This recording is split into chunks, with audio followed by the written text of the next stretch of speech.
ভোর রাত্রে যখন সাহরি খাইতে উঠবেন, সাহরি খাওয়ার পর ফজরের আজানের আগে আপনি 10 মিনিট 5 মিনিট একটু আল্লাহর কাছে ক্যাবলামুখী হয়ে হাত তুলে রুমের লাইটটা বন্ধ করে একটু আল্লাহর সাথে কথা বলবেন। মানুষের সাথে বহুত কথা বলছেন, আল্লাহর সাথে একটু কথা বলে দেখেন। আল্লাহর সাথে কথা বলার স্বাদ আছে ভাই, অনেকে জীবনে একবারও এই স্বাদ পান নাই। একটু কথা বলে দেখেন।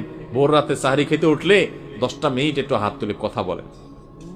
কিভাবে কথা বলবেন? কথা বলবেন এইভাবে, ও আল্লাহ, কত গুনাহ আমি করেছি, কত পাপাচার আমি করেছি, মরতে আমার হবে, তোমার কাছে যাওয়া আমার লাগবে আল্লাহ। শয়তানের প্ররোচনা করেছি, এই রমজান মাস তুমি কত মানুষকে মাফ করে দাও। নবী করিম সাল্লাল্লাহু আলাইহি ওয়াসাল্লাম বলেছেন, ওয়ালিল্লাহি উতাকাউ মিনান নার ওয়া যালিকা ফি কুল্লি লাইলা। রমজানের প্রত্যেক রাতে আল্লাহ তাআলা অনেক মানুষকে সাধারণ ক্ষমা ঘোষণা করে দেন, যে যাও অমুক অমুক অমুক অমুক, যাও তোমাদেরকে মাফ করে দেওয়া হলো, জাহান্নাম থেকে মুক্ত ঘোষণা করে দেওয়া হলো।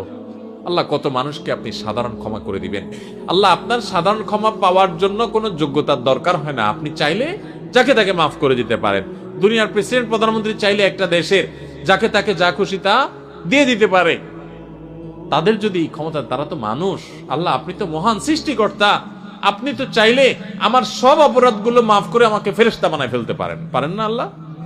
তো আল্লাহ আপনি আমাকে মাফ করে দেন, এটা আল্লাহর সাথে কথা বলবেন।